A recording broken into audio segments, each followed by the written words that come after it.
All team, give it everything you got. It's time to fangirl flail with Fangirls Going Rogue. Count me in. I don't think there's anything more important in the Star Wars universe than the fans. News, discussion, and commentary from the female point of view.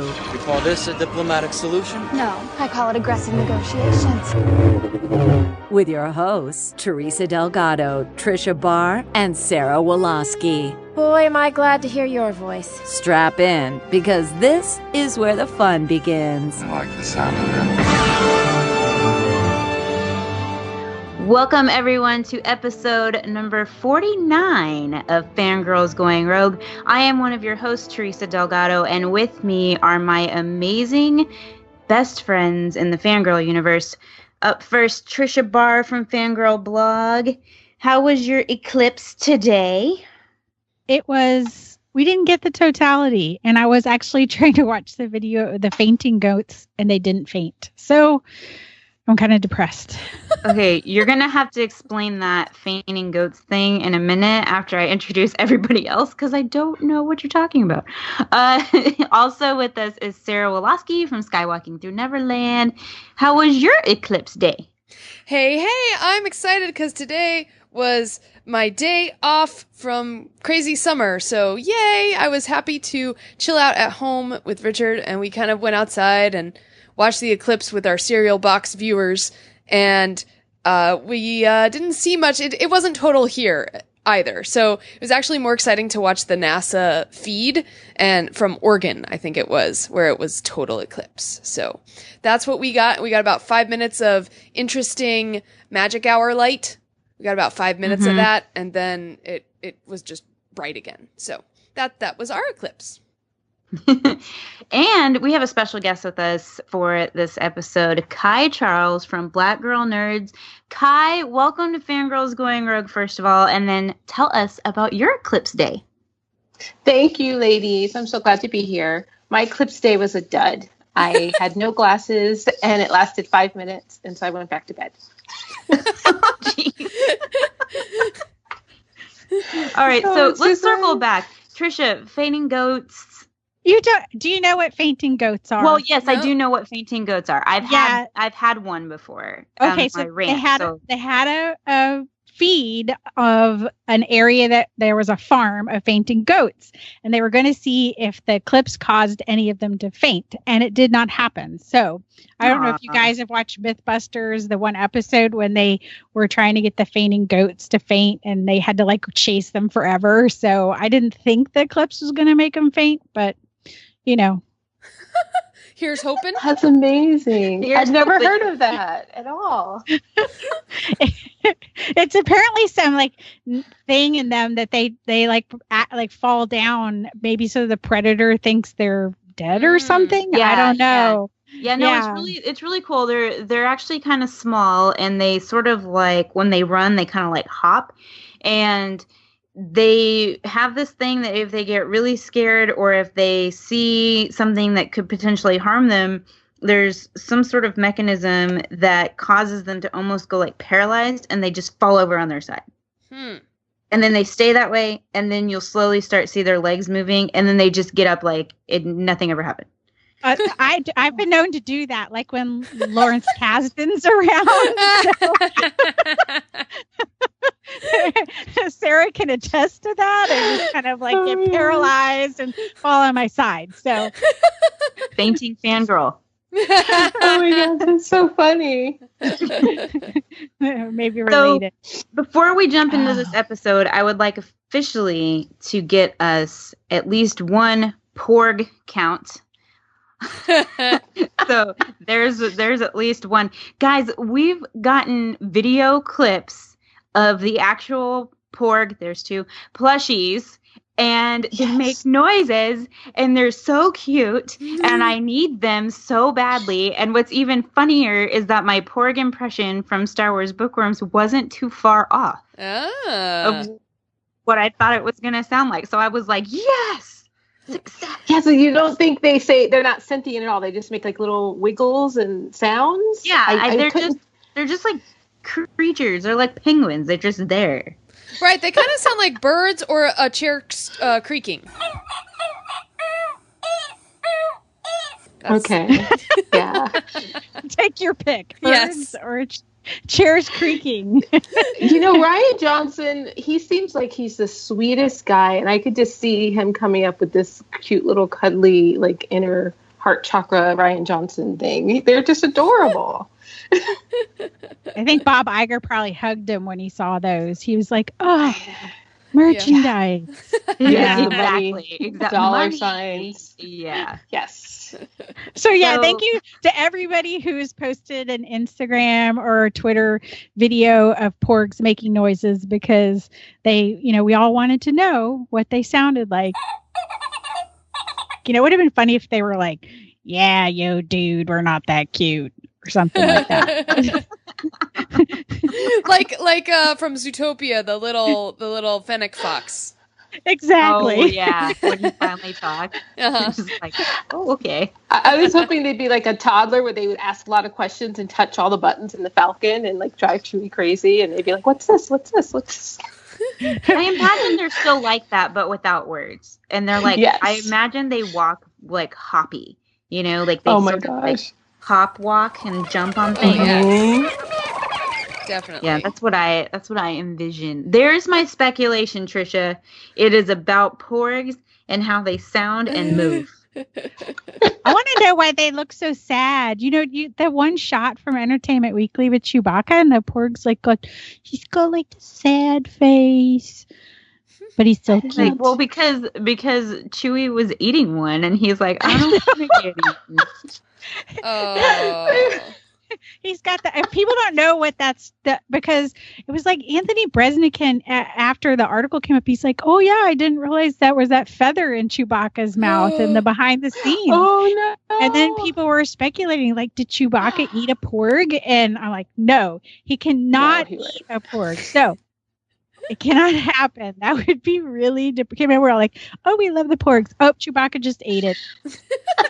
Because the eyes so remind me of the cat from Shrek a little bit, like that please kind of. Yeah, that's what I keep getting when I look at them, and I don't. I'm trying Puss in not to- Boots. Mm-hmm. Yeah, they just have those kind of like love me. Maybe it's something to do with like they know that to protect them they look cute, so people don't eat them as much. It's like a their genetic trait or something.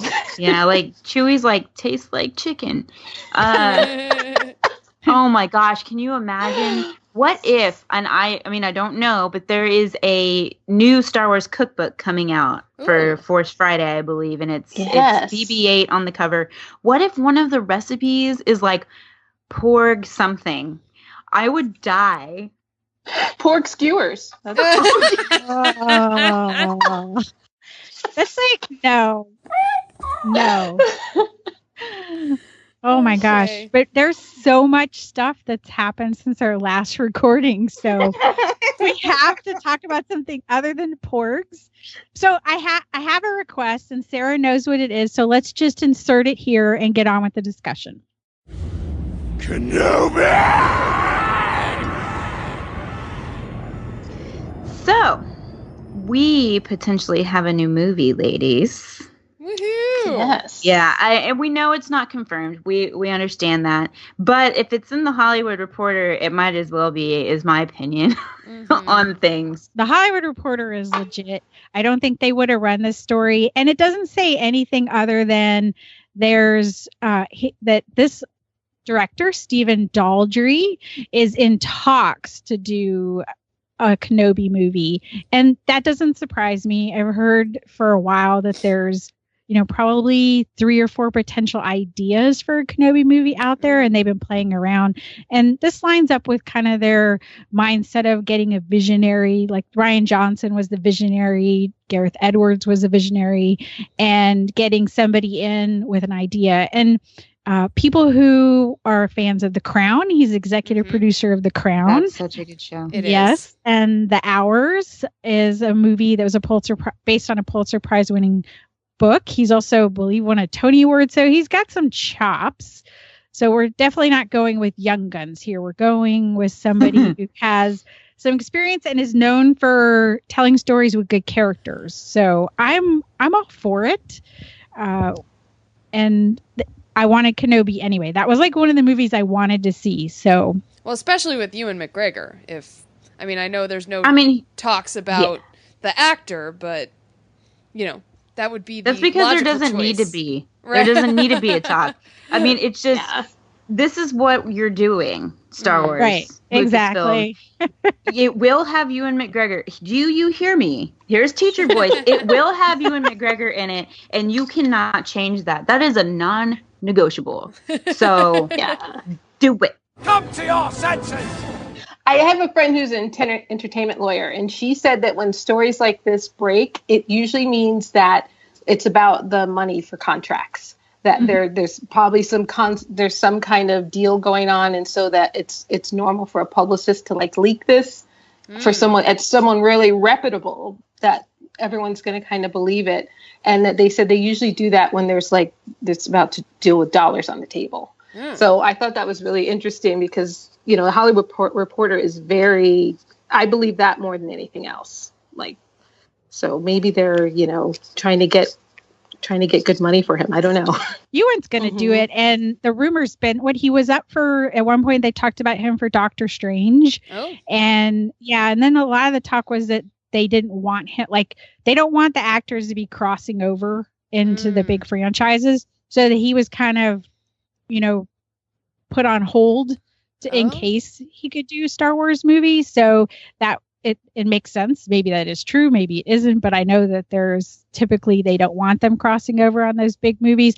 But he has gotten to do a lot of Disney things recently that aren't in their major franchises, including Christopher Robin that's coming up. Oh, and he was Lumiere. Beauty and the Beast. So Disney has kept him busy and probably has been sitting on him, and he's been very public and said, sure, I'd do it again. So, and I think we all want to see it again. So it's just a matter of time. And I know a lot of people are like, oh, if it's not in StarWars.com, it's not for real. But they never even announced that, the last screenwriters for episode 9, which is apparently changed again, wasn't announced, but it was. And a lot of people thought that Rian Johnson was doing the treatment for 9. So a lot of those things they don't even officially ever come out with. So I won't be surprised if we don't see anything until they're ready to really say, this is what we're going to do. Well, I hope it doesn't take too long. Yeah. And the other thing I think is maybe Ewan was like, okay, I'll do this and that for you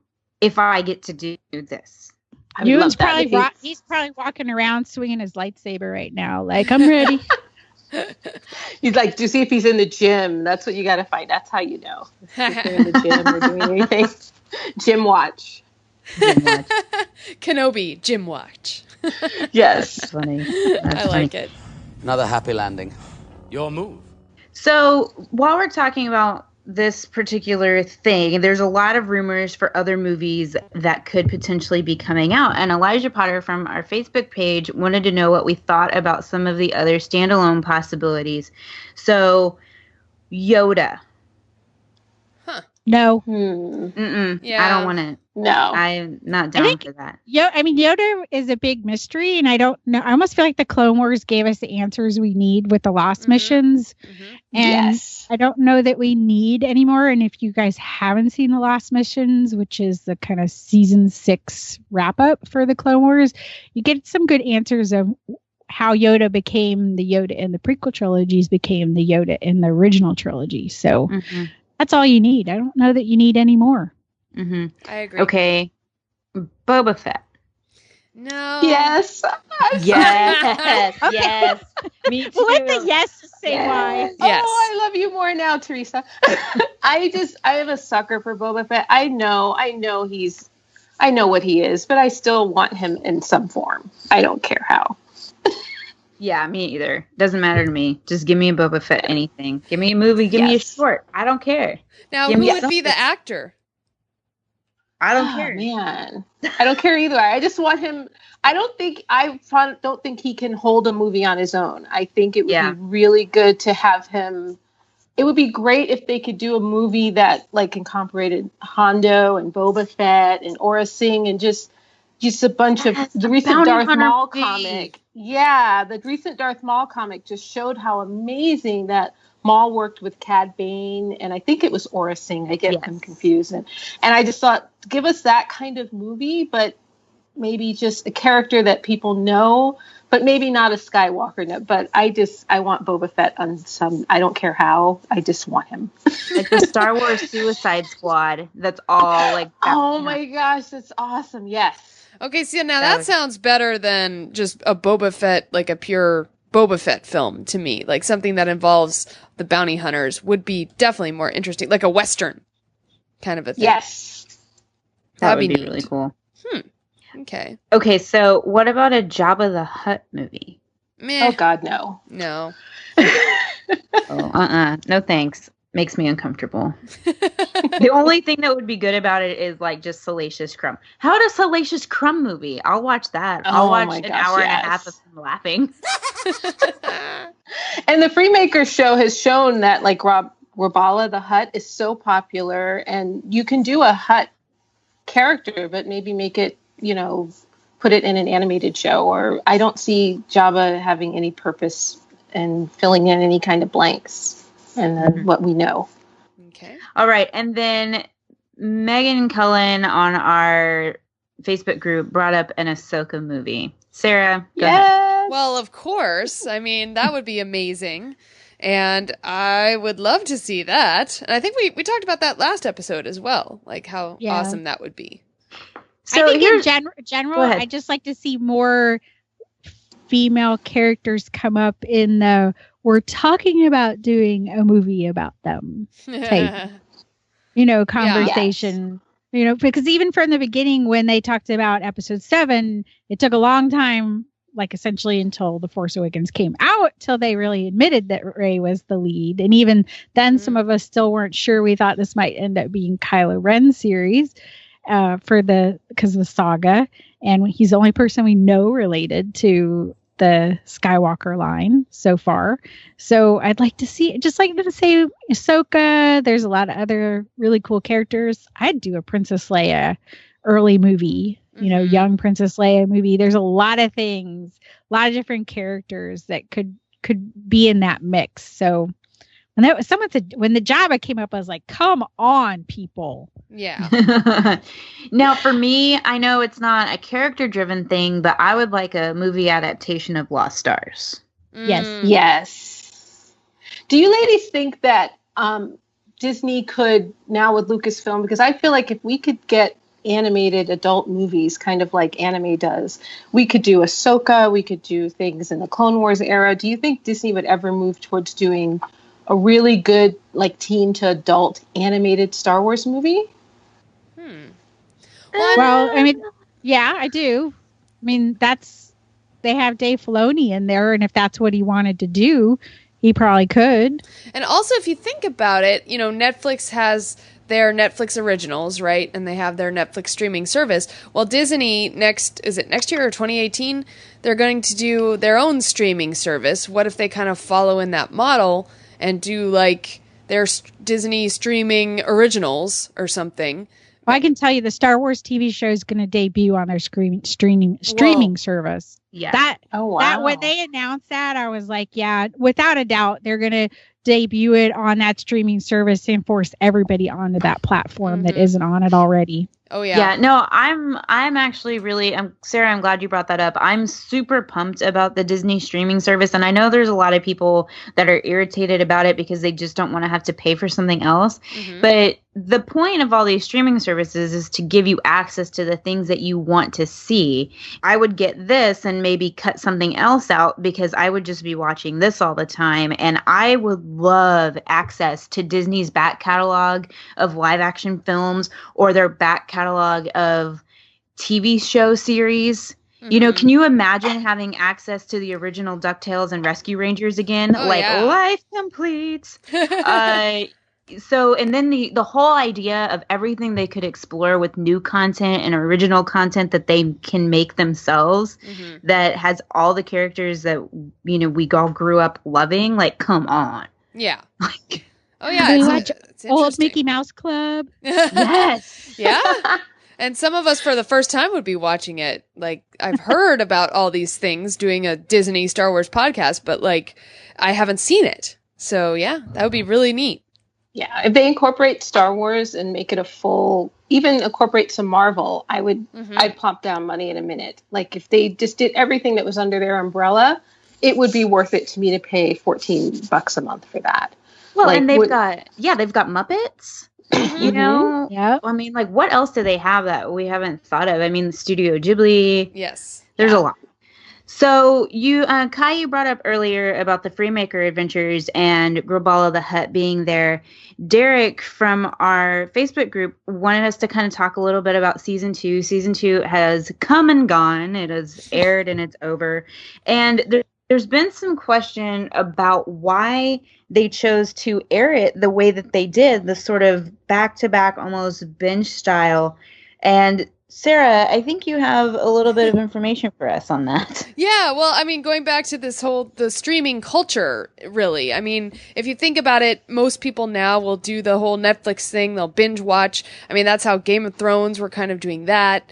And just to catch up on a TV series, everyone binge watches things. And just like, what is that called? Last summer when Stranger Things, they all came out at once and everyone started binge watching the whole series. So it's this binge watch culture.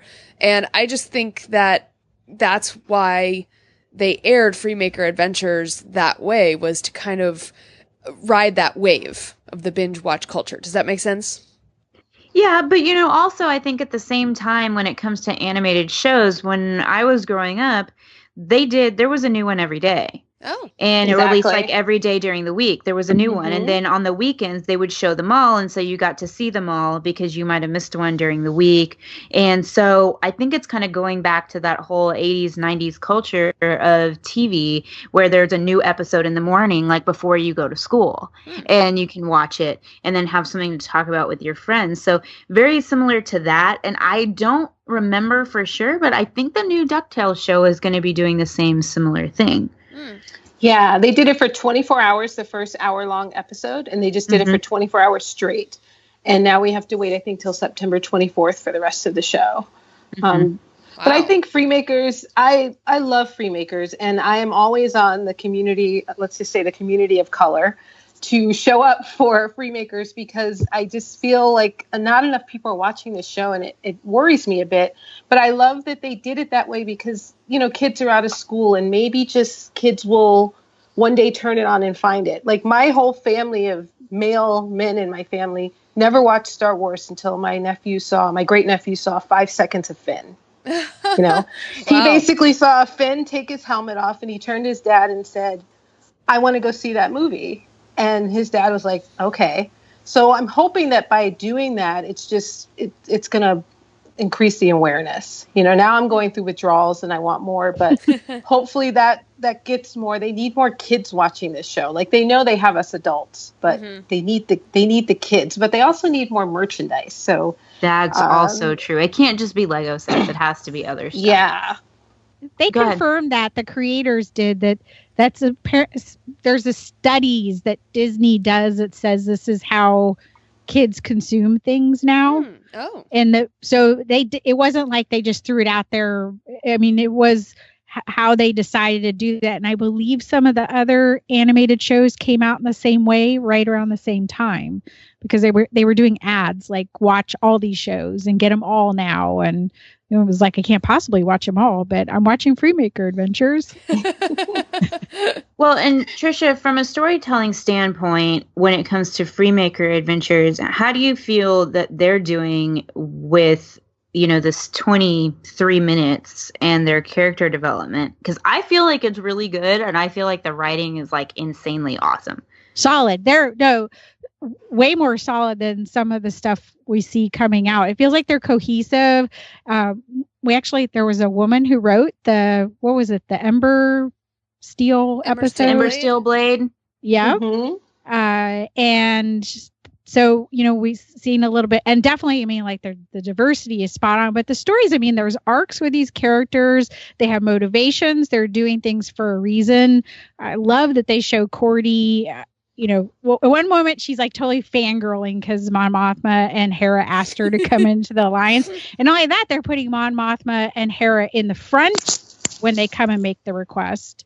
And then, she'll just do that kind of thing that you do sometimes as a girl when you get included, where you almost have this imposter syndrome where you're like, I shouldn't be there. I shouldn't be in this Star Wars conversation.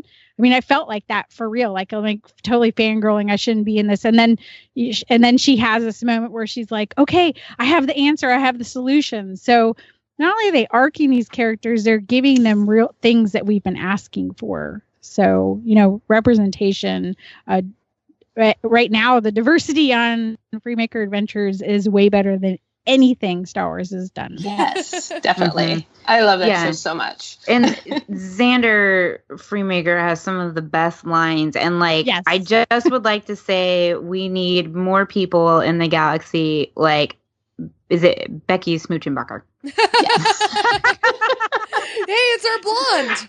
It's our blonde female in Star Wars. Exactly. I screamed at the TV at that scene, and I was like, "Oh my gosh!" And then at the end, seeing those notable Rebel characters dancing at the party, I almost started tearing up. Yeah. And it's nice because we know it's canon adjacent, so there's the possibility of some of the characters we're seeing really will end up there. But it's just everything's fun about. I don't know. Just just the building and the whole kind of engineering angle it even takes for me as an engineer. I don't know. It's just fun, and you care about the characters, and that's really important. Like, if you want them to succeed, you feel like an emotional. Everybody remembers being that kid who didn't quite fit in. And so it becomes very real in a way that there's, they're dealing with big things.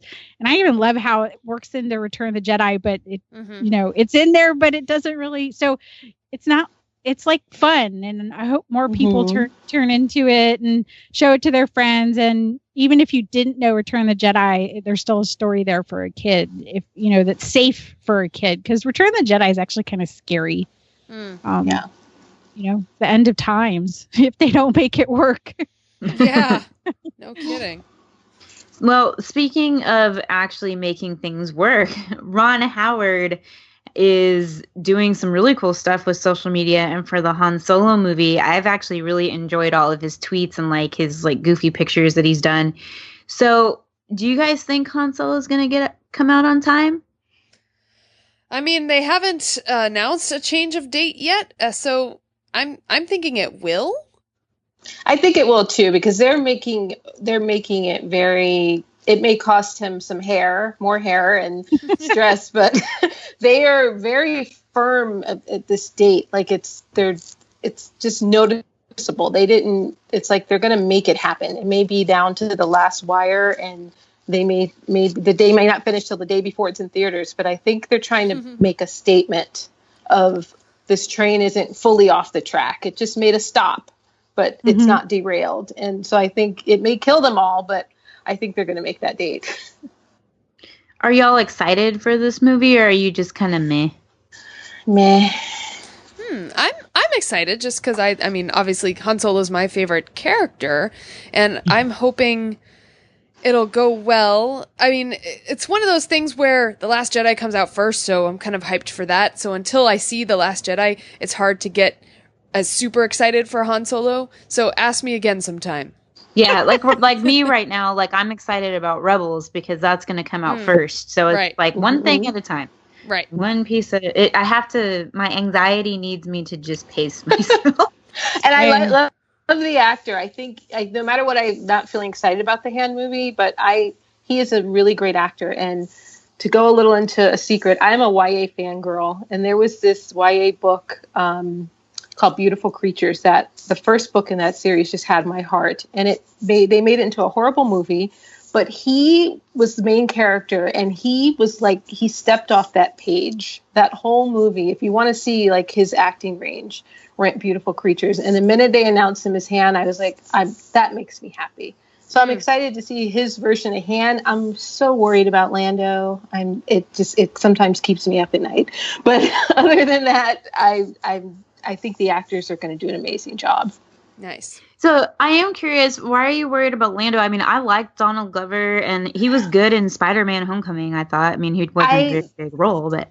Yeah, I'm not afraid of his job. I'm just afraid of how they're going to write him, because I think they're trying a little too hard. Like, I think they're trying to throw everything in the kitchen sink. Like, let's get Chewbacca, let's get Lando, let's get, I'm just afraid they're going to now CGI, Jabba. And I think I get worried when films try to do too much. I feel like if it would have just been a straightforward, this is going to be Han and Chewie and some side characters, I think I wouldn't have been as concerned. But it's just me. But the whole, like, when he showed a picture of the wardrobe, I'm like, are we going to get like a caricature of like Billy D. Williams 20 years younger? And so that's the only thing that makes me nervous. I think Kathleen Kennedy.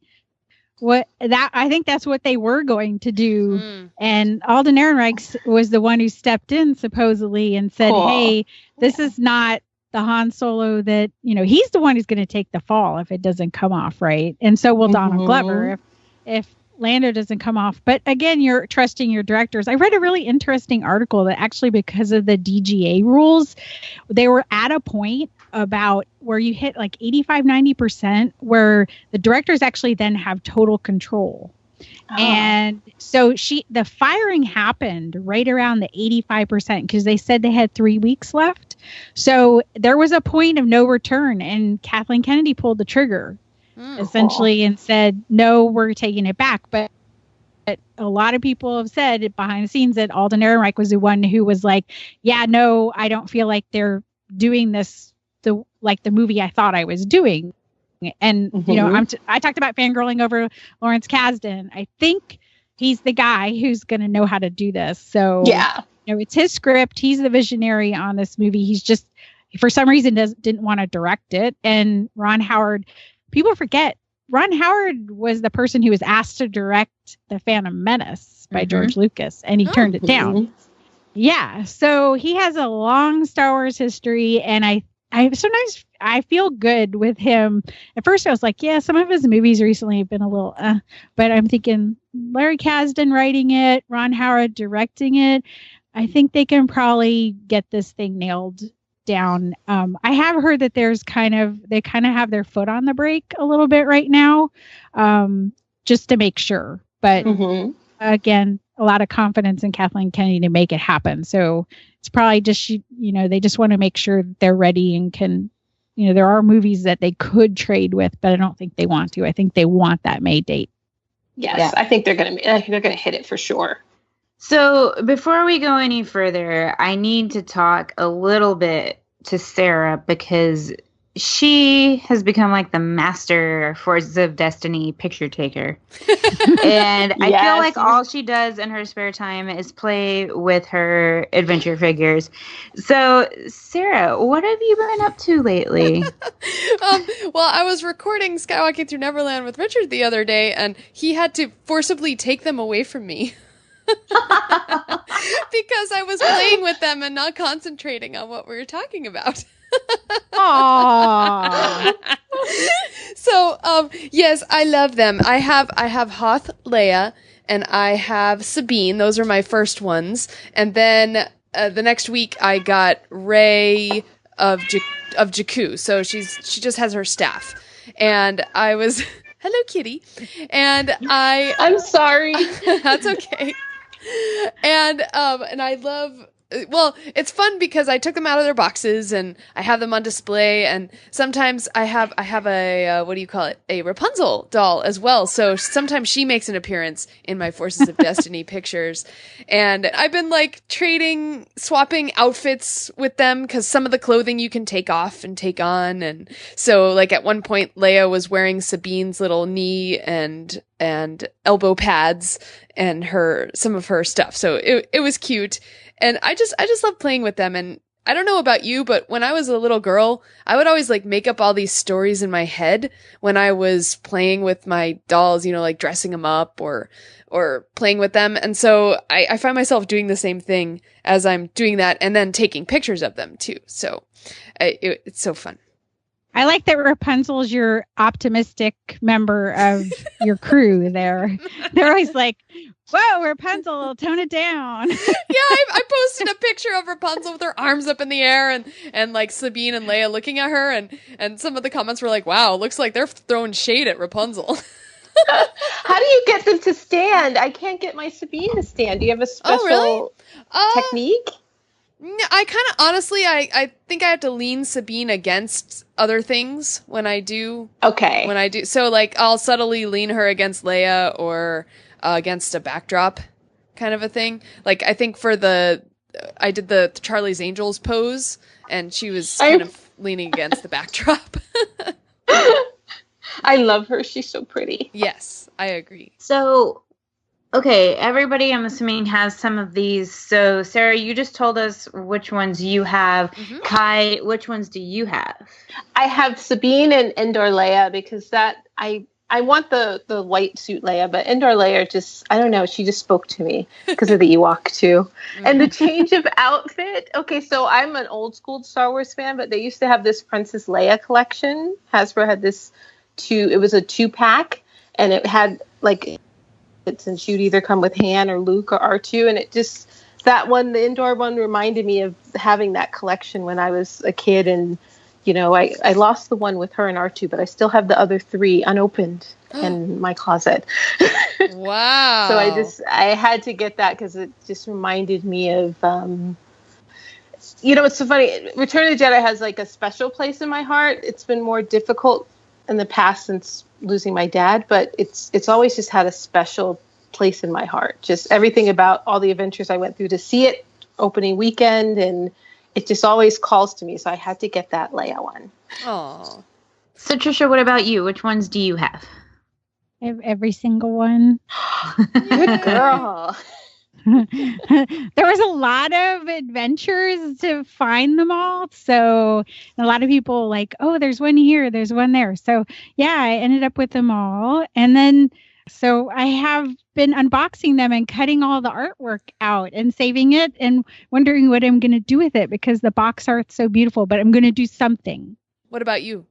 I have Endor Leia, Rey with the lightsaber and BB-8, and I have Jen and Sabine. So I'm set. I'm pretty good. Those are, I think, the 4 that I actually really, really wanted. So I'm good there. I just didn't save any of the paper stuff. Okay. I just feel like I want to keep fixing Sabine's hair. I keep like brushing it back, and I need to like push. I saw somebody cut her hair, which I thought was totally awesome. And paint her armor too, because she doesn't have the owl on the armor. I'm thinking of doing that. Yeah, I'm actually thinking of doing that too. It makes me a little nervous. But you could just say you're doing your own style. Like, this is Sabine from the era after Star Wars Rebels season 4 or something. You know, that's what her armor was. But yeah, you could definitely do some things with Sabine and kind of give her your own style if you wanted to, including cut her hair, which I thought was like pretty awesome when I saw people doing that. I'm afraid to do that.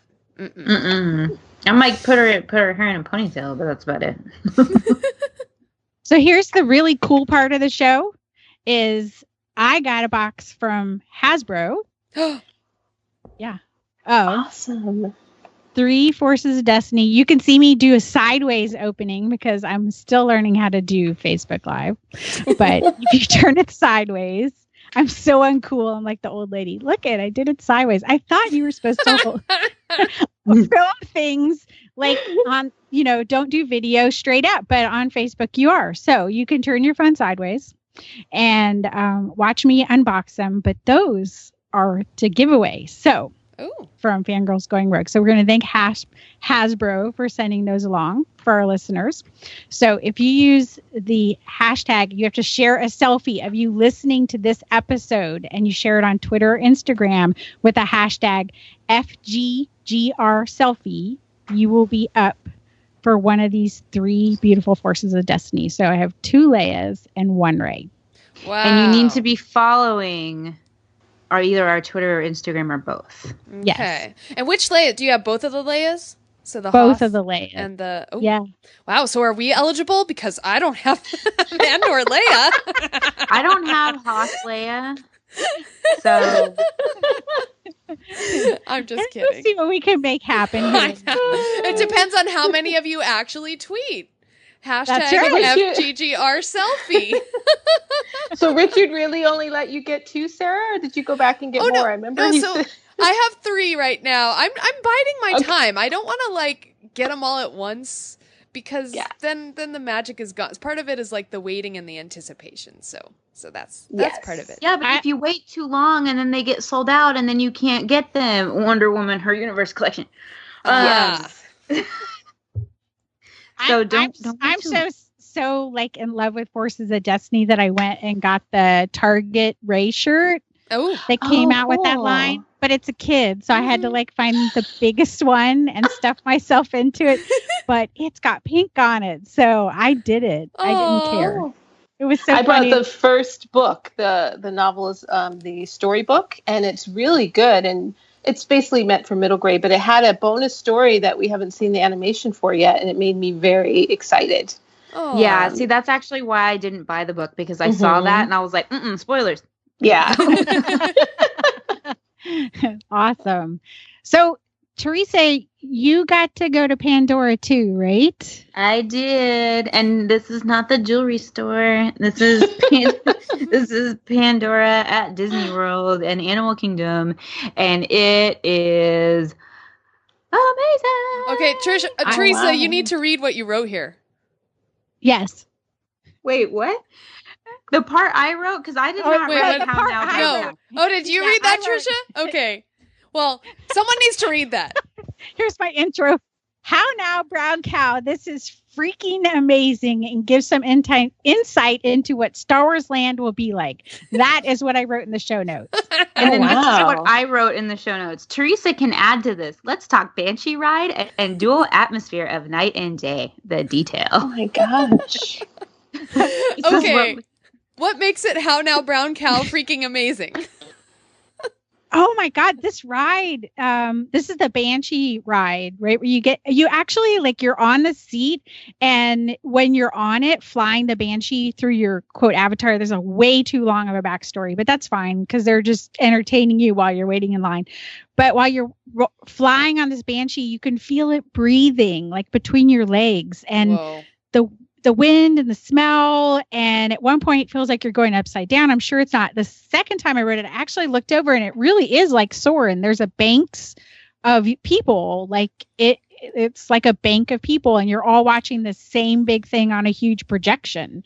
So, but you don't realize you're in that have something projecting in front of you. Like it doesn't even feel that way. Like the wind and the smells and the water hitting your face when you go past the waves. I mean, Teresa, is this not incredible, this ride? It's amazing. And to be honest, when I first noticed that I could feel the Banshee breathing, I lost my stuff and I actually started crying because I was like, oh my God. And I actually thought of you, Trisha, because I was like, oh, Trisha's going to love it because it's like a horse. So it's amazing. And to be perfectly honest with you, I completely was so immersed in it that I forgot that like my husband was like right next to me. And I forgot that there was other people there because the way they do it, it's like there's nobody else around except you and the other people flying on a Banshee. I actually had to force myself to like look over just to see. And I was like, oh, I don't want to look at that because I was like, what am I missing?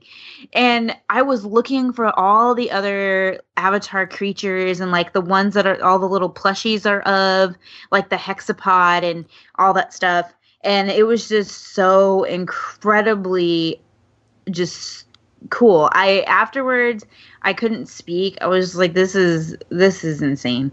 It's almost as bad as it was after I rode Cars Radiator Springs Racers the first time. Mm-hmm. It was that like putting me in the environment that it was just so much of an overwhelming experience emotionally, mentally, physically. Like just all of it. And even more so, like, you can extend the Banshee ride into the atmosphere of the actual world.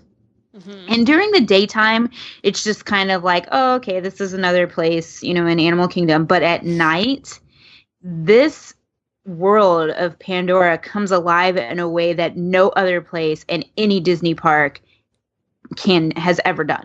Wow. I mean, it's ridiculous. And like, Sarah, for example, like Cars Land, like at night when at dusk and Shaboom starts, and like how amazing that is. Yes. This is amplified.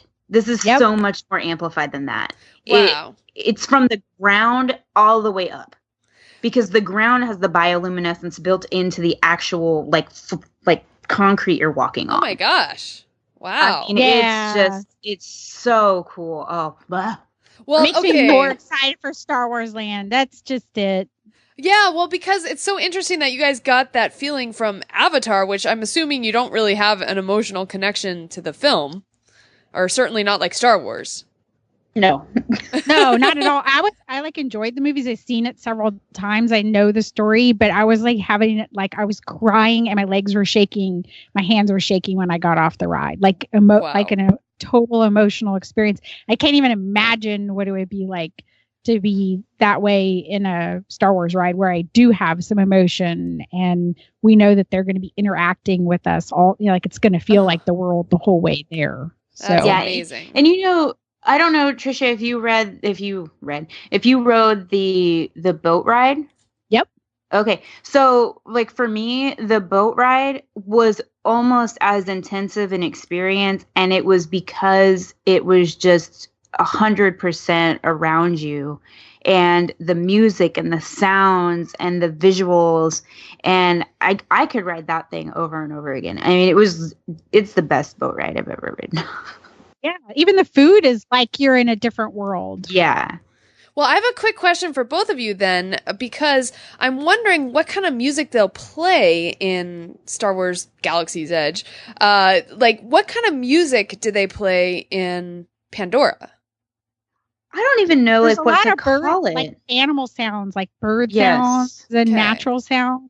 Right. And I can't say that the music jumped out at me, but I don't think they'll play like John Williams music in Galaxy's Edge. I think we'll get something more like Lin-Manuel's take on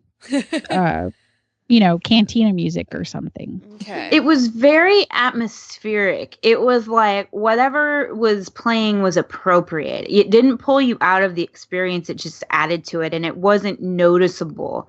Like it's noticeable because when you think back on it, you can think about like the immersion that you were in, but like there's not a theme that you come away with like Fantasmic or something. It's just, it fits. And I feel like that's what Star Wars is going to be too. It's going to just fit. Okay. Are there cast members in Pandora? How do they interact with you?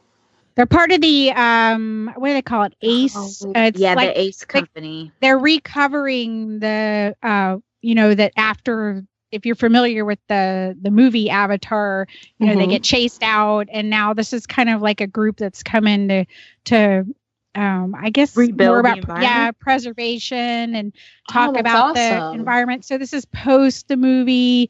You're getting to say that the Banshees are these creatures that they're indicative of, if this creature survives, then we're bringing back the environment. That they need their keystone, I think is what they called them, a keystone animal. So there are cast members that are there that actually you can ask like information, but they're posing as, I think they would call them like, they almost look like Girl Scouts or Boy Scouts. Like, and they had like little nature displays, and so they were there kind of help you. The store was crazy. There actually were the Banshee little bird that you could buy to sit on your shoulder, but there were people waiting 2 hours for those things. Whoa.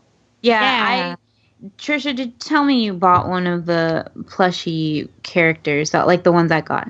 Did you? I didn't get anything in there.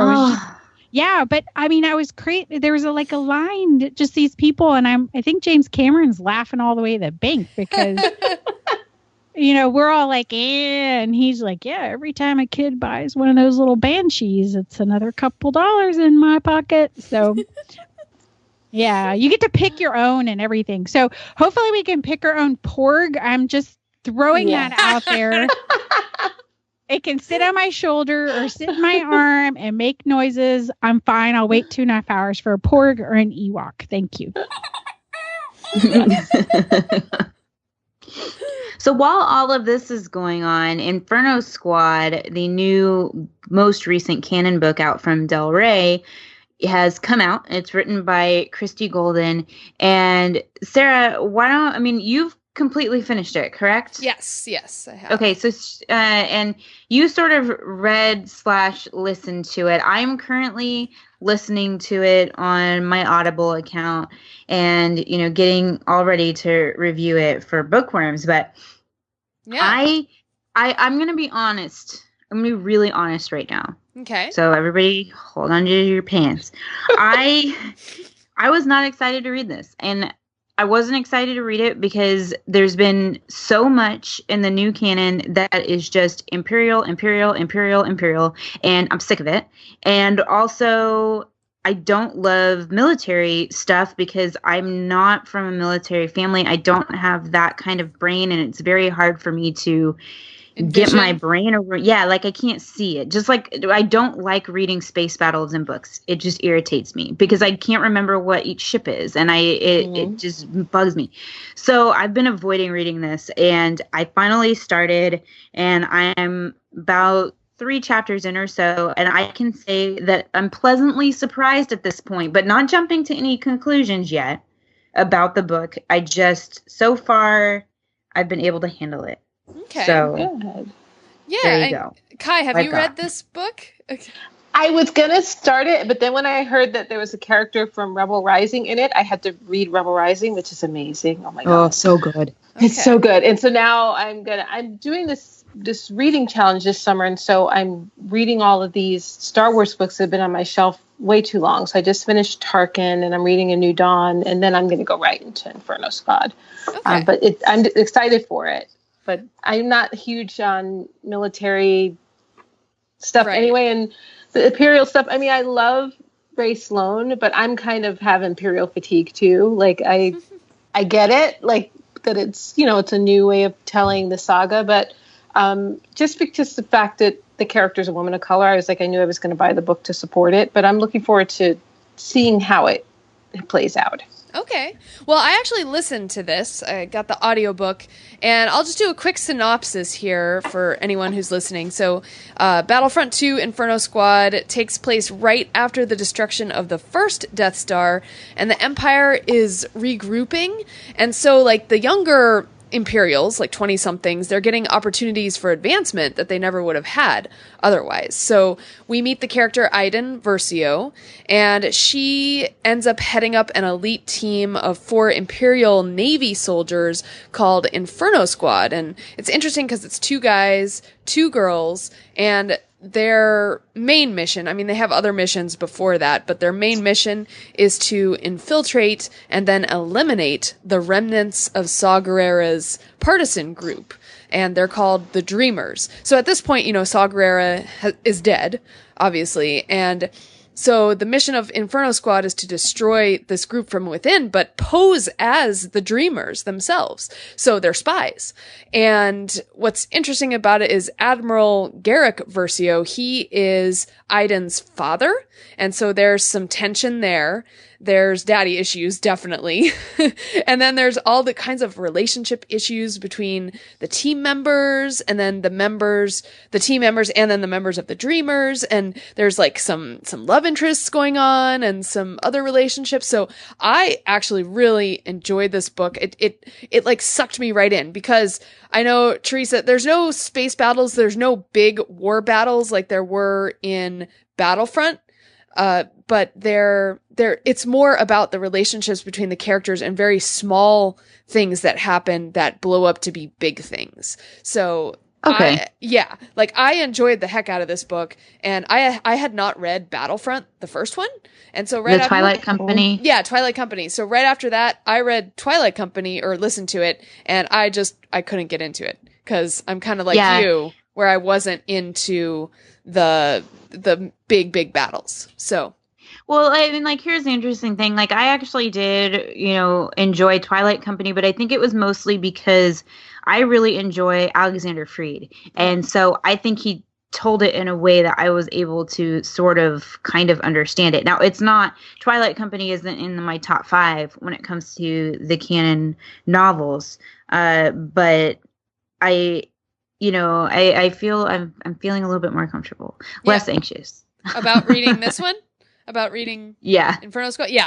I definitely recommend it. I mean, it's good, and it's about the relationships. And I know for us, or at least for me, I love that more relationship-y stuff. So there you have it. That's my little short review.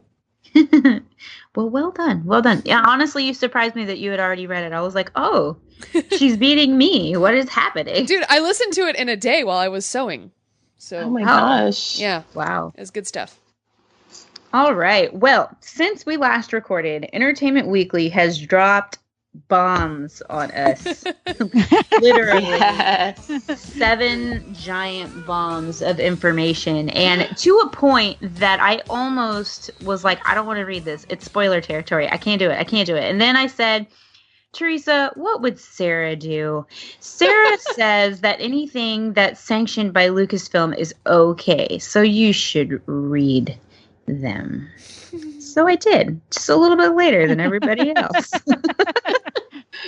We still don't know anything from this. It just tells you a little bit more of maybe what Luke's up to, just to take that question.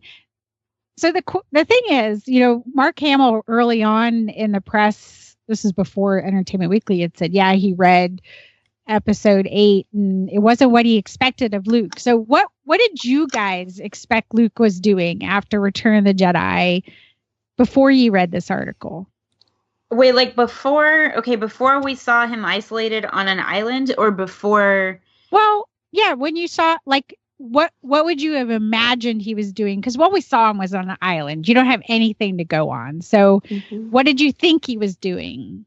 Do you think he was hiding? Do you think he had a master plan? Like, what would you expect of the Luke Skywalker? Okay, well, I have 2 things. So, like, before The Force Awakens and, like, Return of the Jedi ends, and what I think Luke is doing is I think that he's probably working on building up the Jedi Order to the best of his ability. So there's that. But then, like, once The Force Awakens comes out and we see him on the island and we know that, like, some crap went down with his nephew and stuff, he feels responsible and he feels like he needs to exile himself so as not to make things worse for the rest of the people around the galaxy. So that's me. I, for some reason, was thinking about Empire Strikes Back and how he didn't listen to Yoda and he went to try to save his friends and really didn't save his friends. And so I thought he had withdrawn and meditate, because my belief before the Entertainment Weekly article was that he saw what was coming and he learned from his past, and he learned that I thought that he chose not to interfere with Han because he was seeing the bigger picture and that it was bringing him a lot of pain, but he knew that this had to happen because he was meditating. He was in Obi-Wan mode. But now after reading this Entertainment Weekly article, I'm sad, and I'm thinking that he's just this sad, scarred man who never had any love in his life, and it's going to break my heart. It's going to break my heart. Sarah? It's just hard for me to think of Luke as seeing something and running away from a problem, because every other time he's run into the problem, kind of like Harry Potter. He's just kind of trying to save everyone. And so it's hard for me to just think of him as running away, and yet that's what he has done. So I guess I haven't really thought about it much because I've just been avoiding thinking about it. So yeah, but age gives you a different perspective, and I know because I'm there. So that's why I kind of thought that what Luke would have done at 20, he might not do at 40. Okay. Yeah. Well, everybody changes. I mean, no one stays the same forever. It's just not possible. And so we all go through different stages of life where we have to do different things for ourselves just to be able to keep our sanity. And this is the stage that Luke is at. And maybe this is what happens to Jedi. They all have to go and live in a hut and reflect on their life and wear brown clothes and grow a beard. Grow a beard and hang out with porgs. I mean, I don't know, but it seems to be the thing. And talk about the Jedi ending. When I horse show and I do my big horse shows, the like the world championships and stuff, you come down off those. Like you have, like you're in the moment, you're doing it, you get it all done, and then you don't have anything to do after that. And so I always think about Luke Skywalker after Return of the Jedi. Like, everything happened, and then where does he go? Like, did he just? It's possible he just, he tried to do things and eventually got in.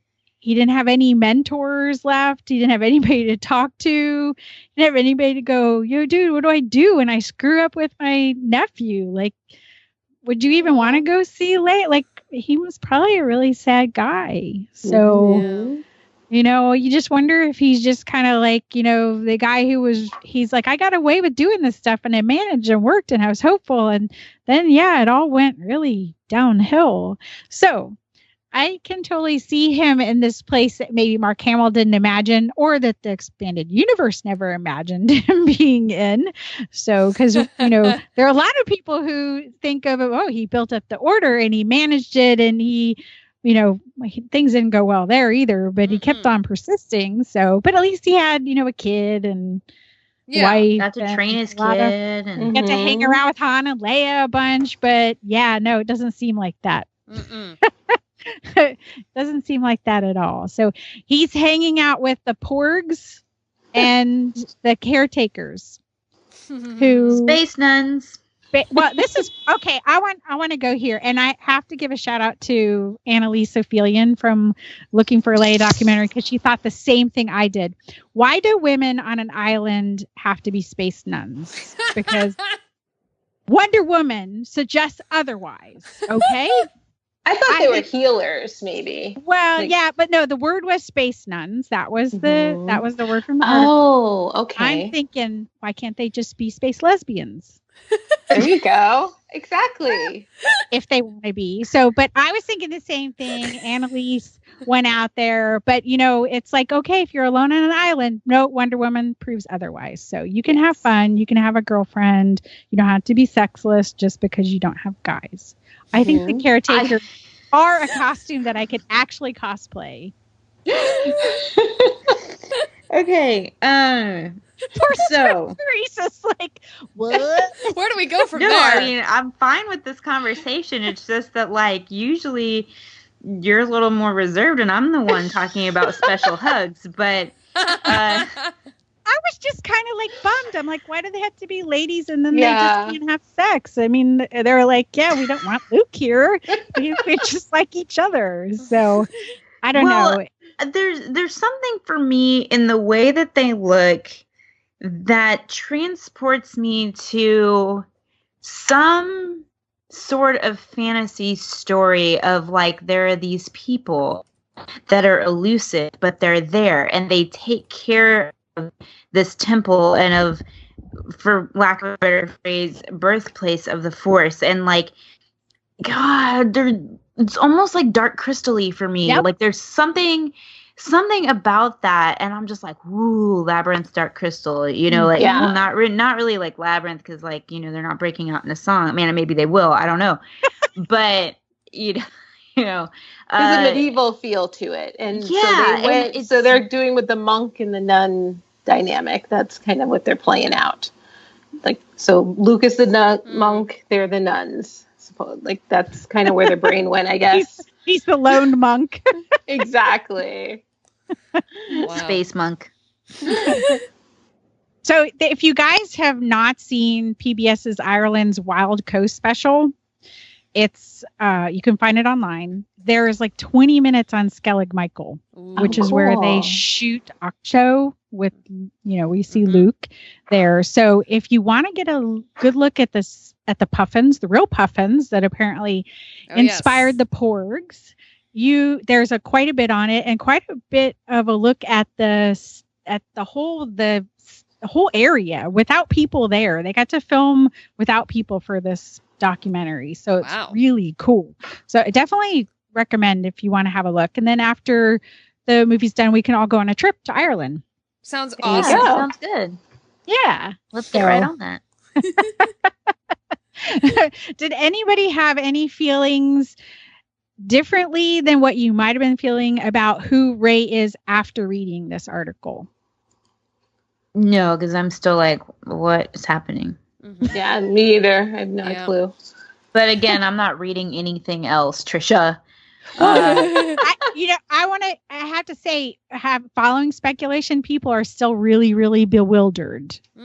Really bewildered. And there are good arguments in a lot of different directions. Although I have to say that the random is getting less traction and that she is related to somebody is getting more traction again. So do you think it was inadvertent that this whole mystery came out? Like, do you think this was planned by JJ, or is it just his editing style? Because I went from being consumed by it, having to know, now I just want Rey to be Rey. I don't really care anymore. And I wonder if that was inherent in the movie. Were we supposed to be like, who's Rey? Or do you think that was an accident from The Force Awakens? In early interviews, Daisy Ridley said that what seemed to suggest that she knew who Rey's parents were and she knew who Rey was. And they were editing really late. And I believe they edited out the truth late.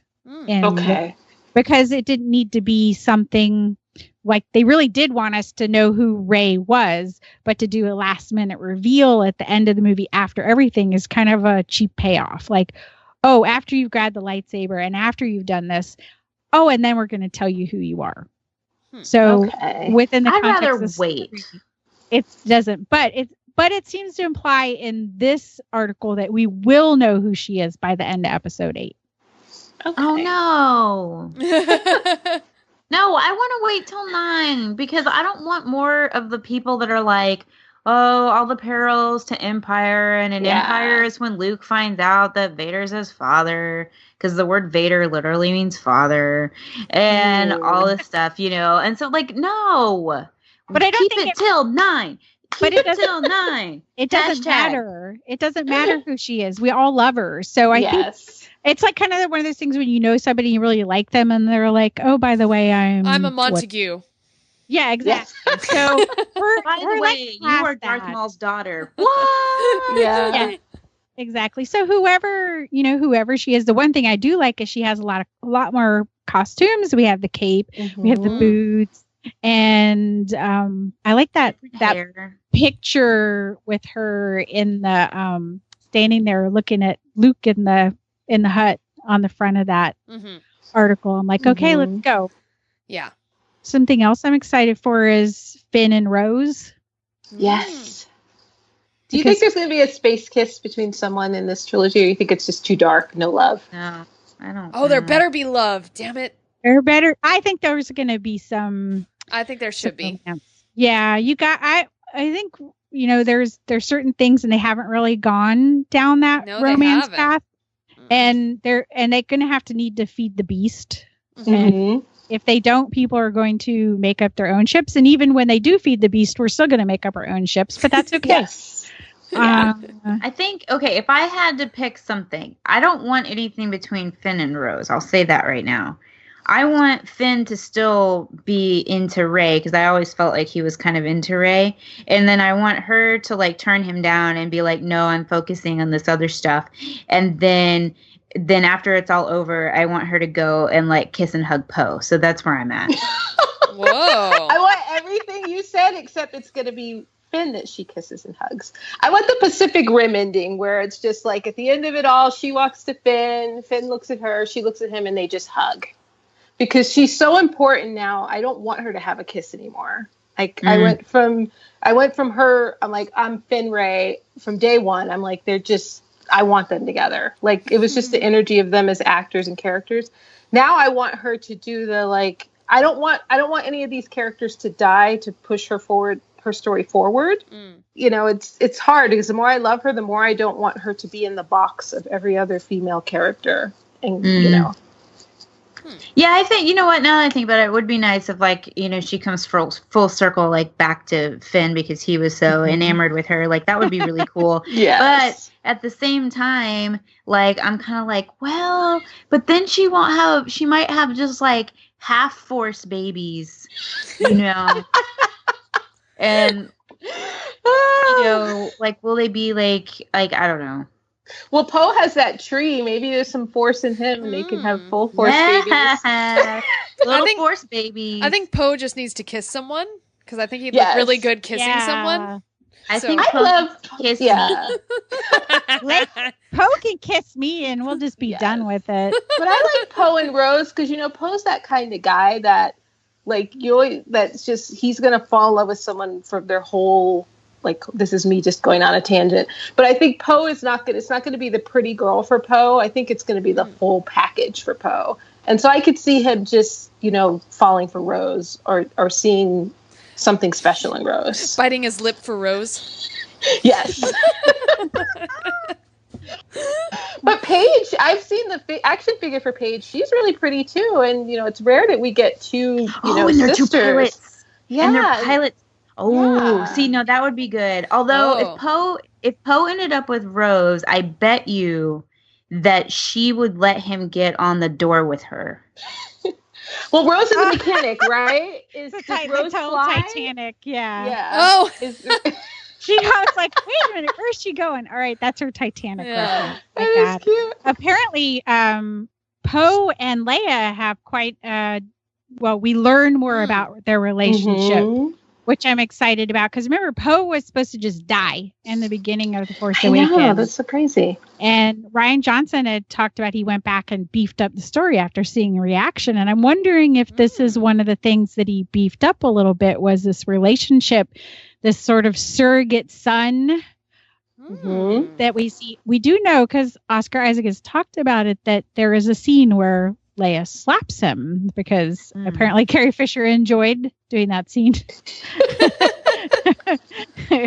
quite a bit. So I'm excited, and I'm interested because, you know, the impression I get out of everything is this, that we'll be satisfied with what we see from Leia in this. They feel, and so I'm like, what do they mean? Because for me, the satisfaction would be if Leia finally whips out the Force, a lightsaber, or just does something. So I have really high expectations. So when you say, as a fan, I'm going to be satisfied, I have been dreaming since Return of the Jedi, when there is another, that Leia was going to put a whoop down on somebody with the Force. Yes. So that there's a high bar when they say that. That's my expectation. So is it going to happen? I don't know, but that would be kind of what I would need to be satisfied with.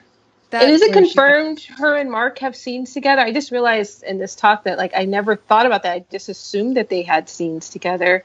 Have they clarified that for us? No, they haven't. Oh, no.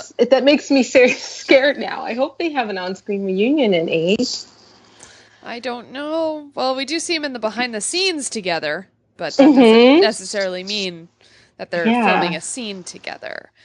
But yeah, I think what you say, Trisha, is that line in Return of the Jedi is a promise of Leia using the Force in some way. And yes, I would absolutely die if that happened. Like, I would just love it. That boy is our last hope. No. There is another. Yeah, so hopefully that's what happens, because it's gonna take a lot. And I know probably the first time most of us will just be crying first time we see it, because it's gonna just be hard in general. So it'll probably take us like 3 times to really, get through it and really kind of handle it. So, we're all ready for December. Just give us Star Wars tissues. Carrie probably, I don't know, tell us not to cry and enjoy it, but we'll be okay. So I think, though, Kai, we really enjoyed having you here for our conversation. Thank you, ladies. I have to say, 2017's been this amazing year for me, where I've had these things happen that I didn't even know I wanted to happen. And like being a guest at a con and things. And I always wanted to be on Fangirls. So thank you for making my 2017 theme. Like I'm checking off my geek bucket list, and it's so exciting. Well, where can people find you on Twitter so they can celebrate you getting one more thing off your bucket list? I'm at Yogi Kai, YOGIKAI. All right, great. Awesome. Well, we've had so much fun talking about Star Wars, and we're just going to wrap up our business and get that done. But we are so happy you joined us. Thank you, ladies. So we've reached the part of the show that is my absolute favorite, where we get to talk about all the things we spend all our money on. So first up, we have some really awesome shoes that have come out. The Pozu collection is finally out, which is totally, totally awesome. But Sperry has released a line as well.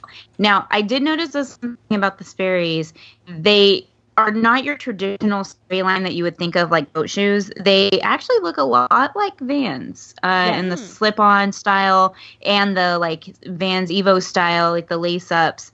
But the nice thing is that they do have two designs in the Sperry line that are women's. So it's not just like trying to convert your men's size to a women's size, even though they do allow for that to happen. It just means basically when it's women's, they make them small enough for people that have tiny feet like me. So I'm looking at them now, and oh my gosh, they have these slip-ons that are of the Ralph McQuarrie concept art. So they have Deke, Starkiller, and Vader, and then that's one of the shoes, and then the other shoe has, I guess, the X-Wing. But that's amazing. Yeah, and those are the ones that are men's only, but they do come in a really small size. Good. Yeah, so that one, and then the droid one is cute with 3PO and R2D2, and then you can get like kind of orange lace-ups, or I guess they're Death Star lace-ups, or the other ones. So there's some different possibilities. My favorite shoes were those Vans, the Star Wars ones, and I wore those things to death, like just. And so I was excited to see these come out. I wear my Pozus to death too. Yes. So, they're a little more expensive. All of these are a little more expensive, but I'm happy to have Star Wars shoes. Yay. How much are these Sperry's? $75. Okay. So, Trisha, you and I both got this book that's coming out. It's called BB-8 on the Run. It's a picture storybook, and it's adorable. It's so cute. This is like the first picture storybook they've done for Star Wars. So this is a first, and it is definitely really cool. It's a little story in the middle of The Force Awakens. So about BB-8's adventure when he leaves Poe. So that's kind of fun. And I really enjoyed it. There's a lot of books coming out. Oh my God. Force Friday. So you're really going to have, unless you're a completist and you have money's not an object, you're really going to have to pick. So, it's kind of hard. One of the books that I'm excited for is Adam Bray and Ryder Wyndham's Stormtrooper book, which is an out of universe book. A lot of the books we've gotten is in universe. So this one's going to tell more of this story of the Stormtrooper from an out of universe perspective, a little bit about the 501st and stuff like that. So I know that Adam put a lot of love into that book. So he worked really hard. He was excited. We got to talk about a little bit on book tour, just, that he was excited for it. So I'm looking forward to getting my hands on it. Nice. Yeah, and if I had to pick one of the books that I'm most excited for, it doesn't come out for Force Friday, but it's actually Dan Wallace's latest edition of the in-universe books, like the Path of the Jedi and the Book of Sith and all of that. There is a new one coming out that is escaping me right now at this current moment in time of what it actually is, but I'm so excited. So it's been a while since Dan has actually written a Star Wars book. So this is going to be like really exciting for me. And I personally love the Bounty Hunter Code and the Book of Sith and the Jedi Path. And I know that they're not canon, but I refer to these all the time. So for me, they're canon. They're super cool. I mean, we have them too. Yeah. And I love the Vault Edition ones. They're the best. Yes. Wow. And then we have Phasma. The Phasma book is from Del Rey. This is the adult novel. If people have been dying to know more about her, this is your chance to get a little backstory on the character in the Leia book. Yay. From Claudia Gray. Yeah. That's the one I'm going to read first. So everything else will just have to sit down and wait. And I did that with Lost Stars and everybody thought I was crazy. And then I think it was Jonah and I were like reading it and going, oh man, damn, you all should read this book. And then everybody kind of caught up like 3 months later. I'm like, yes, we were saying that. Yes, indeed. Wow. Well, I'm excited for all that. Are we going to have more Forces of Destiny figures for Force Friday? Or not quite that early? I think not October. yet. Yeah, my understanding is October when they do the second wave of Forces of Destiny. So okay, because that's what that's what I'm saving my money for, because I know there's Ahsoka in that one. There's going to be Padme, and then what is this Platinum Edition Forces of Destiny Leia? Yeah, I saw that. I don't know exactly what that is, but I did see it. Yeah, it was. What was that? It maybe Gen Con or something. Someone took a picture of that. Yeah, and it looks to me like the Leia with the R2, because there is the one version with the R2D2, but with the white dress, and it's posed with her in putting that the moment hologram from New in. Hope. Yes. Right. Yeah. So it looks really cool. It's kind of new packaging, maybe kind of 40th anniversary type look. So, we could have 3 Leia dolls and they could be triplets, and you could do all sorts of things like them, I don't know, messing with Luke and Han and whatever you want to do. Putting her belt on the other Leias or something. Or I've got Han here, so Han could have 3 Leias.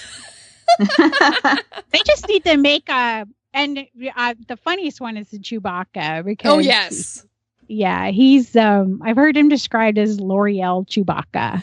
Well, with the so Richard wants that Chewbacca, not because he looks good, but because he looks like the Planet of the Apes. Planet of the Apes, that's what I said. He does look so Planet of the I don't know what they were thinking when they did that. Like, he's kind of funny looking, so it's all right. Hasbro will give you a pass, and it's on the boy character. So, well, and to be fair, like Sabine looked a little rough at first, and then when she finally came out, she was really, really good. So, yes, that's true. Who knows? A lot of people said that the Sabine doll definitely looks better than she did on the passes. I don't know if somebody sent it back, but she looks way better for real. Yes, than that. So. Now, I found the name of Dan Wallace's new book. It's Star Wars: The Rebel Files, and it says that it's the top secret cache reproduces highly sensitive intelligence that traces the Rebel Alliance from its formation through its tireless fight against the Empire. So, yay! Nice. Oh, excited! And the characters that make annotations are General Leia Organa, Mon Mothma, Poe Dameron, and Admiral Akbar. Ooh, fun! Wow. So excited! So excited! Nice. Fun.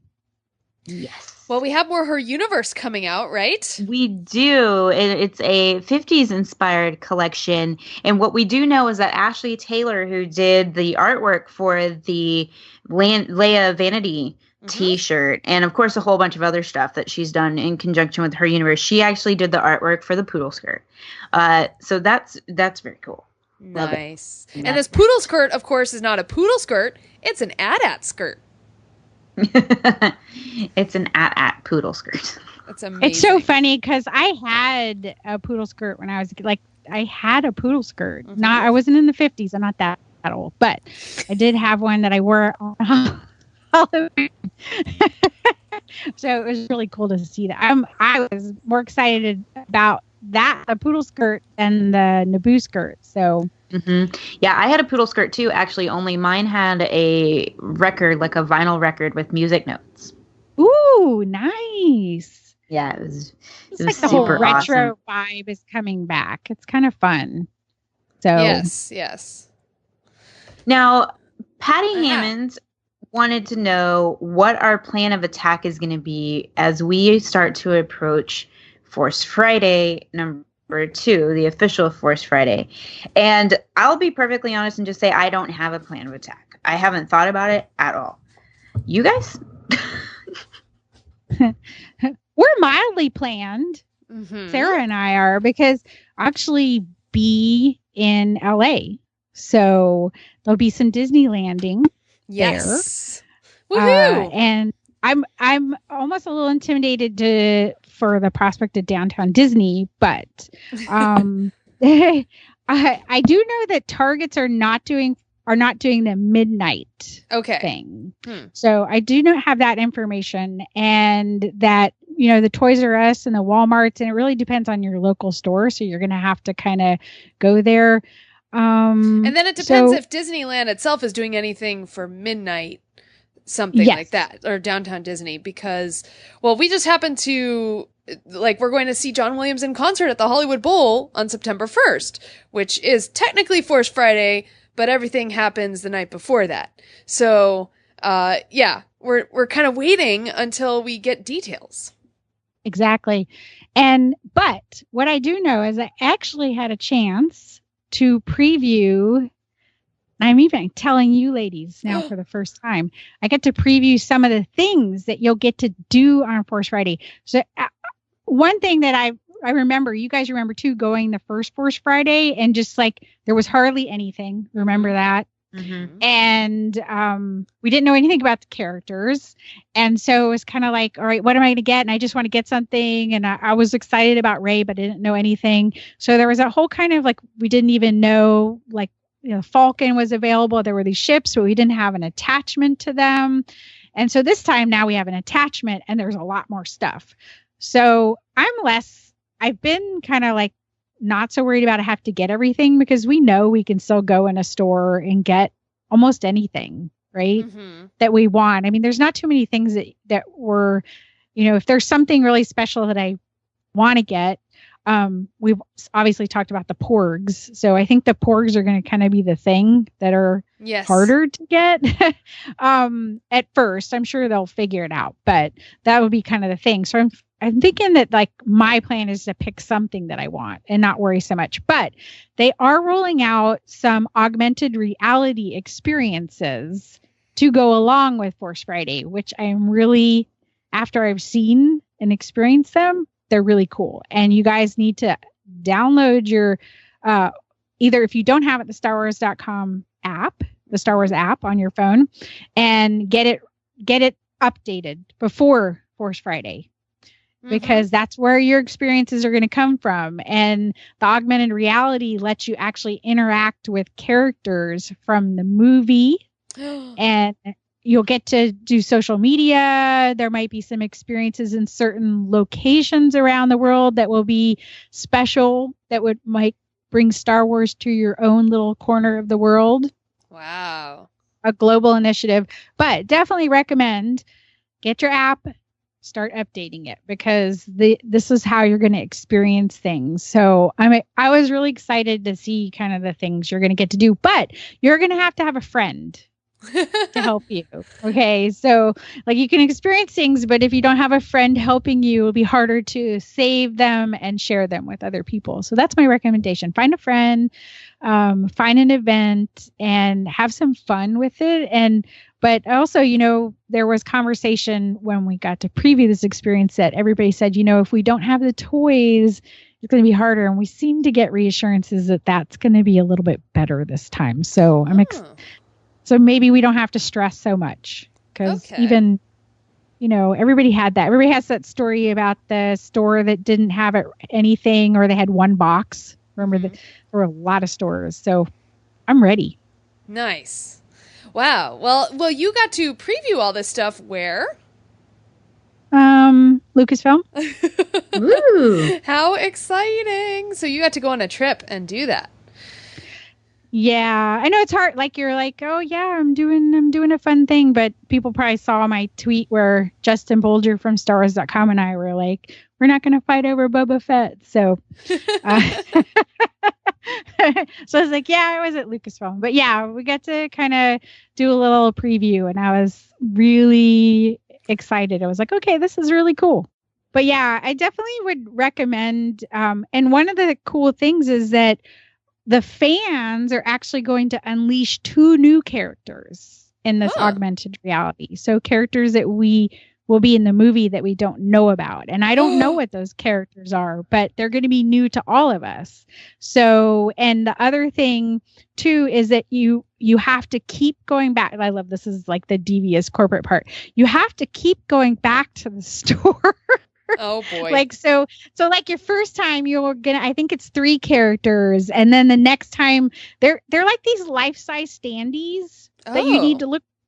So it's like there's like a life-size Rey, and when you put your phone up and show that it recognizes her, then it delivers the augmented reality experience. So you have to find these standees, and then if you go back to that standee at a later date, it'll give you more stuff. Whoa! So would they be like in Target and Toys R Us and all the main stores? Every place, and they'll be in Disney. They said in the parks. Oh, so when you get to if you go to different stores, you may get a different experience. So, but yeah, you're going to look for these. And I also said, if you have that image and it's like on a piece of paper, so maybe if you get promo material, you might be able to do the same thing, but really the intention is for you to go to the store and unlock this experience. Okay. I'm excited because I'm not a big collector, and for Force Friday, I hardly ever buy anything. But like, because there's all these other experiences that you can do without having to purchase stuff, I'm excited for that. That's what excited me, because I don't necessarily need to chase down this stuff. I'll go have some fun, and these characters, you can interact with them. Wow. So yeah, but that's why you need a friend, and make sure make sure you're looking at the character right, because that's what Pokemon you're chasing it, right? But if you want to take a picture with one of those characters, you need a friend to help you to get the image just right. So okay, that's cool. I need all the things. You're our collector. Oh my gosh! So is there a Hallmark Porg? Because I want that. I don't know yet. I don't know. They haven't announced any of those itty bitties like for The Last Jedi or anything. Those probably won't be out till next year. There's a Porg Pez dispenser. I saw that. I actually do want the Scarif Trooper minifig from Lego. That'll be out. The one thing that I totally am not interested in is the Praetorian Guard. He kind of looks like Constable Zuvio #2. Exactly. I was in a store, I kid you not, and there was a Constable Zuvio on the peg still. That dude's been there for 2 years. Yep. Wow. Away, they could make a movie about like the Constable Zubio action figure that was really depressed because he was on the thing for 2 years. So I also doesn't even sell when he's on like 75% off for $1. The Rays are apparently they're doing like a 3D, so it's not even a sculpt anymore. It's like a rendering of her Daisy Ridley's face. Well, good, because when they sculpt stuff, sometimes it looks terrible. Really ugly, I know. I remember some of the ones you're just like, ugh. So yeah, they now have renderings and they're not doing the sculpt. I don't know if that is better or worse, but that's the way they're doing it. So we won't be able to complain about ugly sculpts.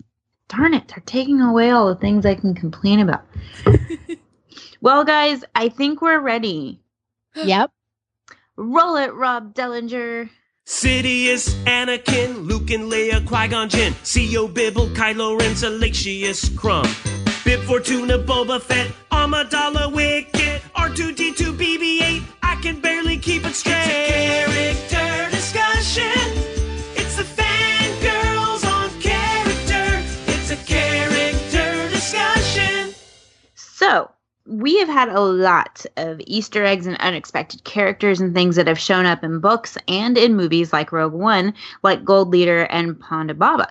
So what would be your Easter egg that would flip your whopper in The Last Jedi? Guys, I don't know who wrote that, and I read it, and I felt like weird. So, I wrote that. That's Trisha's phrase. Okay, let me go back. What would Okay, so what would be your Easter egg that would be like the thing you would just absolutely love to see? So I thought a lot about this, and I think I'd rather have you guys go first because I'm just not sure. Why? No, you can't have a lead up like that. You can't do it. You have to say. Okay. Well, I'm thinking. I mean, I love Easter eggs. I think they're great, and they're super fun to find, like especially when I'm reading and things like that. But I just like I feel like I just don't know who would even still be alive. That I would be like, oh, that would be really cool. I feel like Rogue One was easier because all those characters we know would actually still be alive, you know? So, okay, no, here, I would love to see a Force ghost of Qui-Gon Jinn. See? Ooh, nice one. I'm saying they don't have to be alive. You can have holograms. You can have, exactly like you said, Force ghosts. You can want a hologram of Darth Bane. There you go. I was expecting that of you. What if like Luke's down in like the hut where remember we see the book in the trailer? Mm-hmm. Yes, the book. yes. And maybe he's sitting down there and he's hanging out with Yoda Force Ghost, Obi-Wan Force Ghost, Qui-Gon Jinn Force Ghost. Mm-hmm. You know, everybody. They're just like sitting in a huddle all having a conversation. And they're like, yeah, you're the only one that could actually go do something and look at you. Yeah, no, either that or like he's like looking in the book, the Jedi book, and then over his shoulder, you know, you hear a whisper in his ear, and then you turn around and it's like there's all the ghosts, or there's one of them, or something that jolts you. It's almost like a horror film. Not that I like horror films, but I think that would be cool. Maybe he has to go down on the Haunted Mansion ride to get down. It's like Qui-Gon Jinn hitchhiking on in the car. That would be amazing. Wow. Happy haunts materialize. Okay, well, that doesn't necessarily lead into mine because it doesn't at all, but I'm just going to say mine. So I would love to see, I know porgs are cute and all, but I want to see a hoojib, damn it. I want to see a hoojib or a reference to a hoojib or something. Make hoojibs canon. So maybe a porg can be hanging out with the hoojib and something, I don't know. I just would love to see that. So more cute things in Star Wars. I'd like to see an Ewok again. That'd be cool. Well, that leads into one of mine. Okay. My Easter eggs. Okay. We remember the X-Wing novels. They always joked about the Ewok, Lieutenant Ketch, that flew an X-Wing. Yeah, because he was awesome. Yeah. So I would love to see, an Ewok flying an X-Wing. Yeah. And a Gamorrean flying an X-Wing. Because if you're going to give nods to books, then the X-Wing novels are what needs to get a nod. That's one. And then the other thing, is Obi-Wan Kenobi movie sets up. It's perfect. The handmaidens are not dead yet, right? Mm-hmm. We know that. They all lived. Dorme lived. Sabe lived. They all survived past Padme. They're all part of the Rebel Alliance. I know this. Like Padme knows that Anakin they're still good in him.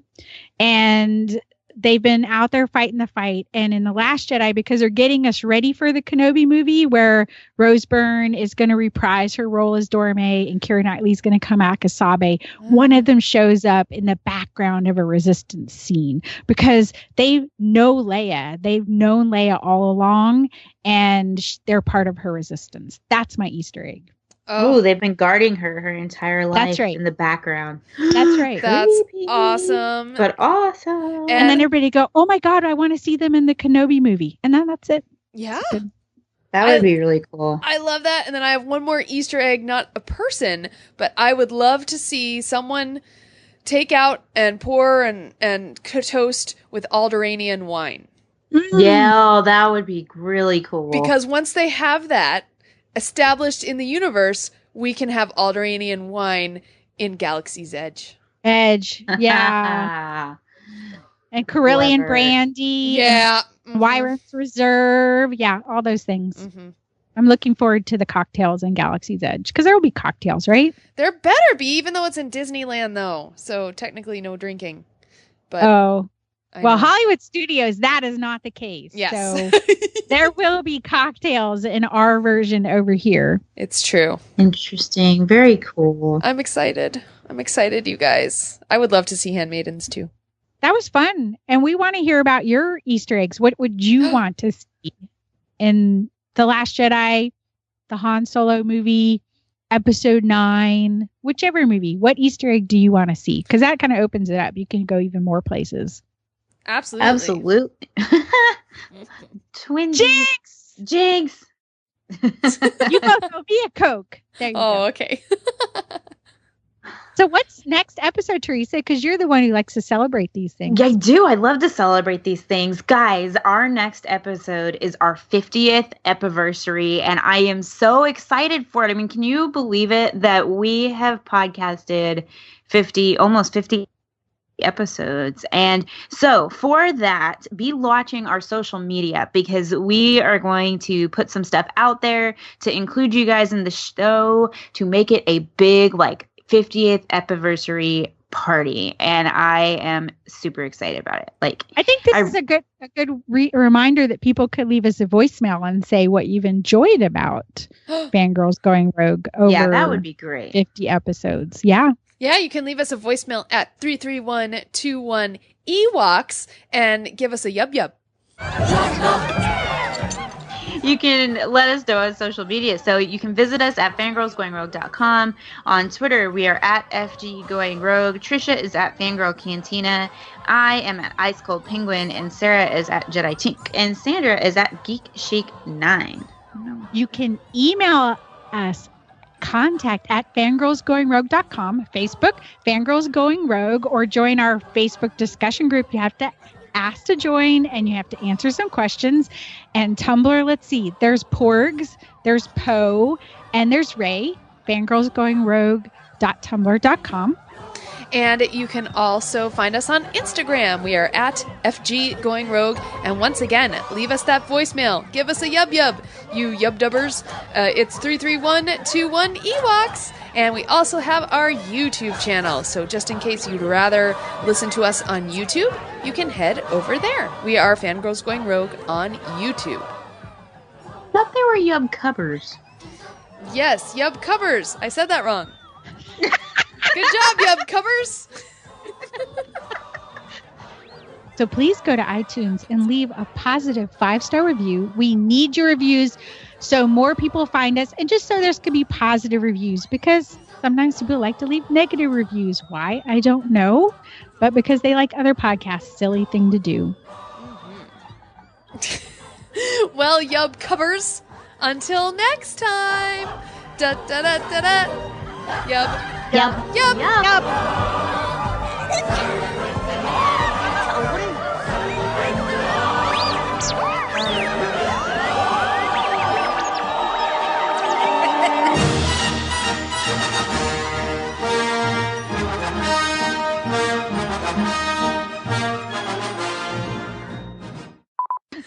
Okay. So what makes it Holy Now Brown Cow amazing? I'm sorry. What makes it Holy Wow? What makes it How Now Brown Cow freaking amazing? Yub Cubs. Da, da, da, da, da. Okay, I'm sorry. Nice.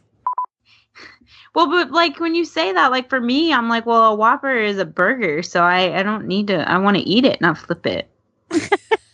You gotta flip it before you eat it, so you get both sides. So you're not eating raw stuff.